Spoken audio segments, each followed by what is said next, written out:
Hi! Smile, you need to smile. Nangarap siya na maglibot sa buong mundo at gumawa siya ng kasaysayan bilang kauna-unahang Pinay na nakalibot ang buong mundo, lahat ng mga bansa. Kanya nang napuntahan at nakiki-backpack tayo dito kay Catch Umandap. So natapos mo na ang Southeast Asia. Naging career na. Career na. Yes You know, po. when you say career in traveling, maraming nangangarap ng ganyan, ay mga Yes makakating paa tulad mo. Habang may mga tao na never umalis sa kanilang mga bansa, ikaw talagang ang pakay mo, matuhog mo talaga lahat. Yes po, ayun talaga ang goal. Right. So, paano mo ngayon susustentohan yung gastos ng pag-travel sa buong mundo? Nung nagsimula po ako, you know, when you think about traveling, like, hindi ko po inisip kung paano ako kikita ng pera kasi naka-tourist visa ka. So what I thought was like, paano ako magtatagal yung savings ko nang hindi ako gagastos. So ang ginawa ko noong una, like, halimbawa po, couchsurfing, pero later on, pag mag-isa ka na, hindi na talaga rin, ayoko rin naman mag-surf lang. So nagpunta na ako sa mga backpackers hostel. So sa mga hostel na yun, meron po mga volunteering opportunity na, okay, pwede po ba ako mag-receptionist ng 2 oras in exchange for a bunk bed? Talagang nag-dorm po ako, like a dorm bed. And then, meron din pong times na nag-volunteer ako sa restaurant na pwede po ba, like, kukuha ko ng orders, especially sa mga English-speaking nila na guests noon sa India, in exchange for dinner. May isang isda ako. Kasi may take-out na ako for next day.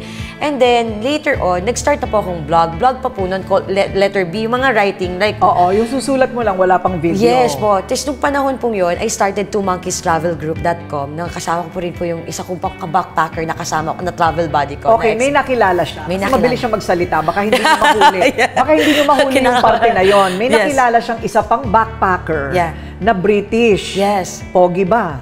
Sakto po, noon. Yan, pareho kaming backpacker eh. Like, sakto lang. So medyo... pareho kaming gusgusin nun eh. Medyo gusgusin ng konti, hindi nakakaligo araw-araw. Medyo. Backpacker. Yes. So, nakilala mo siya. And then, bago kayo naging mag-jowa, ano muna, naging kayo ay magkaibigan? Yes po, nag-start muna kami, first nag-vlog din kami, na tinatanong kasi ng tao, paano ka nag-stay ng matagal dyan sa India? Paano ka nakakuha ng mga libre? So I started to write na paano ka makahanap ng volunteering, paano ka makakahanap ng couchsurfer, paano ka makakahanap ng host, paano mahanap yung mga Filipino na nandito. Yung parang naging resource po ako ng mga ibang saan travelers. Saan mo pinopost yun? So website ko po, nag-start po ako mag-blog. Website. Tapos sa Facebook nung panahon na yun. Paano ka kumikita doon? Nung simula, hindi pa po ako kumikita. Tapos, nung nag-start po ako magturo ng English sa Vietnam, nagturo naman po ako sa mga tao how they can find like a teaching English course. Tapos ngayon, sa mga courses na mga ni-refer ko, yung mga nagsa-sign up, may commission na ako. So, doon na po ako nag-start. And then later on, dumami na yung followers namin, nag-viral. Kasi parang, etong backpacker na to, nakakita rin ng isa pang backpacker. Eh sa ating bansa, parang wow, nakaka-travel ka, tapos nakahanap ka pa ng AFAM. Parang gano'n, di ba? Parang kala, sagot sa kahirapan, mga gano'n. But that time, they followed us because paano kami, kasi naka-tent kami, nag-hitchhike, nakamotor, talagang... So yung followers mo, mga ano rin, masa rin? Masa po talaga. At saka yung mga naghahanap din na parang, paano kaya sila walang makaka-travel? budget. Opo. Walang budget pero gustong lumabas ng yes, bansa. paano. And then later on, syempre may pangarap naman po ako. Like parang, di ko naman gusto na nagta-travel ako, tapos forever na lang ako nakikitulog, tapos naglilinis ako ng dorm. Eh, hindi naman ako nagagano siya, hindi ako naghuhugas ng plato, mga ganun po. Economist tayo. Bakit tayo naglilinis ng banyo? Yes. Oo. Tapos nagkaroon po ako ng viral na article na career or travel, why not both? Parang may naging viral po ako noon. Tapos nag-start na po yun na nalaman ko yung mga American travelers na pwede ka palang magkaroon ng ex-deal sa mga hotels. So nag-try lang ako, there's no harm in trying na nag-contact ako ng mga 5-star hotel na pwede po ba na picturean, hindi naman ako pang ano, na, mga damit ko, backpack pa po gamit ko na naging proactively na nag-ask lang ako na pwede ba na in exchange for one night, magpo-post ako ng isa sa Facebook ko. Tapos nagsunod-sunod na po yun. Eventually, later on, 2017, you know, I went to Antarctica for free. Wow. And then, Antarctica for free? Yes. Because? of my blog.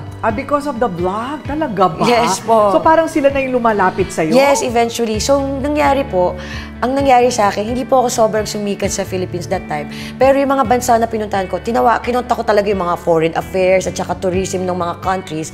Sabi ko, can I visit? I'm from the Philippines and then my partner is from the UK. We can promote you, mga ganyan.